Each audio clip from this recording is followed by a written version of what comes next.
Assalamualaikum, saya Jajang Nurjaman dari Center for Budget Analysis. Untuk cek budget kali ini, kita akan membahas soal pemindahan ibu kota dan pemerintah ngemis-ngemis minta sumbangan dari rakyat. Untuk selengkapnya, saksikan terus di luar TV.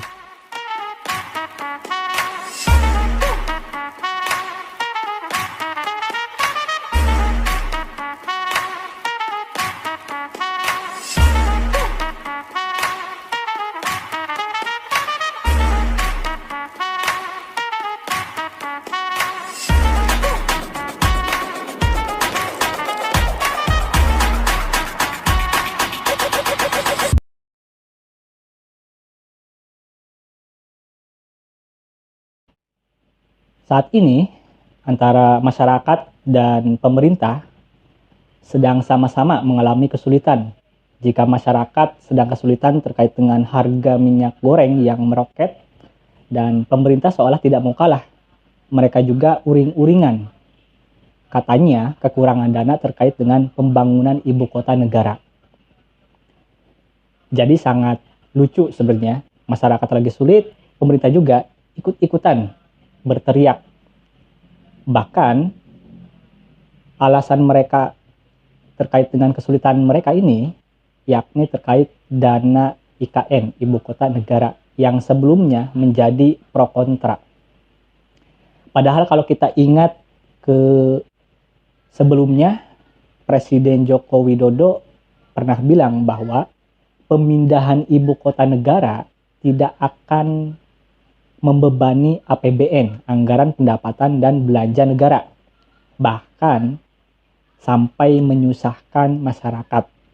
Namun sekarang kita lihat faktanya, ternyata dari pemerintah, dari tim panitia pemindahan ibu kota, katanya mewacanakan untuk menggalang dana terkait dengan pemindahan ibu kota negara.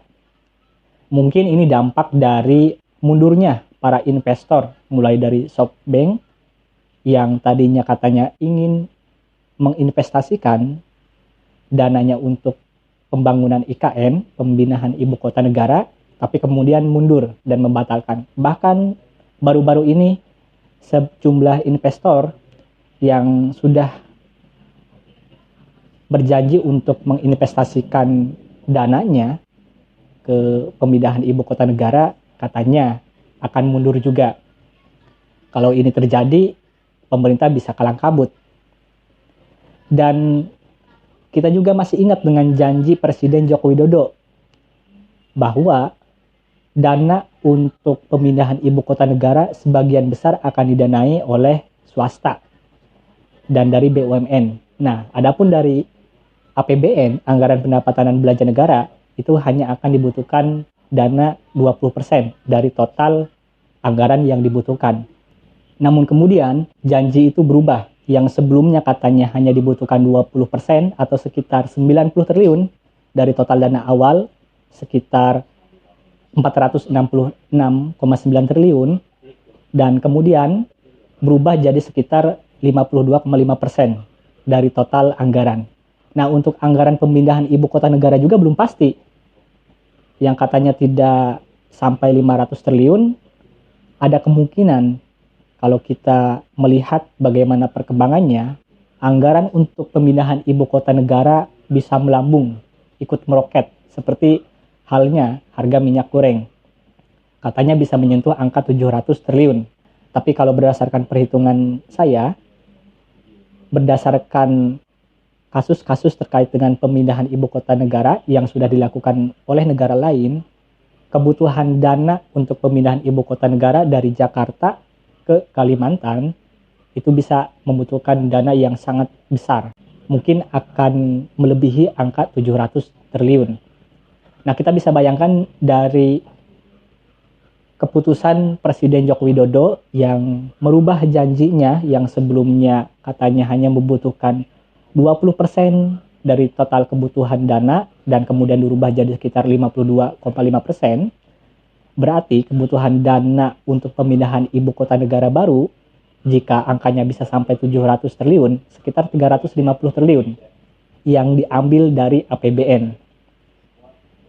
Hal ini bisa kita bayangkan dalam kondisi lagi pandemi, masyarakat lagi sulit, APBN banyak yang direfocusing, dan kemudian ada kebutuhan lain, yakni terkait dengan dana pemindahan ibu kota negara. Dan akhirnya pemerintah lagi-lagi melihat masyarakat. Mereka ingin mengadakan sumbangan atau penggalangan dana. Oke lah, kalau memang pemerintah akan melakukan penggalangan dana. Tapi kita harapkan untuk nama penggalangan dananya, sebaiknya jangan pakai nama koin Nusantara. Lebih baik pakai nama koin untuk Jokowi.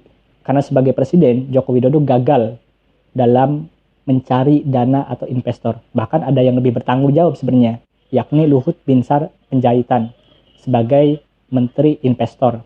Luhut Binsar Panjaitan juga bisa dikatakan gagal dalam menarik investor untuk kebutuhan dana pemindahan ibu kota negara.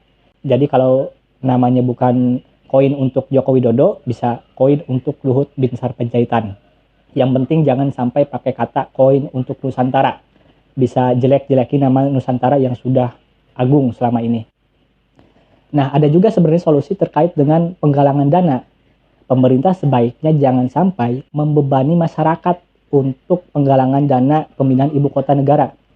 Pemerintah sebaiknya meminta sumbangan kepada para pengusaha yang saat ini nih, kebanyakan para pengusaha yang naik harta kekayaannya atau jadi tajir melintir di bulan-bulan ini. Kenapa? Misalnya kita bisa lihat para pengusaha kelapa sawit yang harta kekayaannya terus naik akibat dari meningkatnya harga CPO atau crude palm oil. Padahal ketika harga CPO dunia naik, minyak goreng langka, kita lihat yang diuntungkan siapa? Para pengusaha tersebut. Dan ada fakta lain bahwa sebagian besar lahan sawit yang pada faktanya itu milik negara, sekitar 8,5 juta hektar, sebagian besarnya dikuasai oleh 16 perusahaan atau 16 pengusaha. Nah, minta saja kepada 16 pengusaha tersebut yang semakin naik harta kekayaannya. Nah, kalau belum cukup juga, Presiden Joko Widodo bisa kerjasama tuh sama KPK atau aparat penegak hukum. Kerjasama lewat apa? Kerjasama membuka kasus-kasus besar. Karena di sana banyak kotak Pandora yang bisa dimanfaatkan untuk APBN. Misalnya kasus kardus durian yang selama ini belum diungkapkan, atau kasus-kasus besar lainnya yang nanti ketika diungkapkan, ketika dibuka, nanti uang hasil dari korupsinya bisa dipakai untuk kebutuhan negara. Salah satunya untuk pemindahan ibu kota negara. Sekian terkait dengan rencana penggalangan dana oleh negara dan apa yang harus dilakukan. Mudah-mudahan Presiden Joko Widodo bisa menjalankannya. Saya Jajang Nurjaman, terima kasih.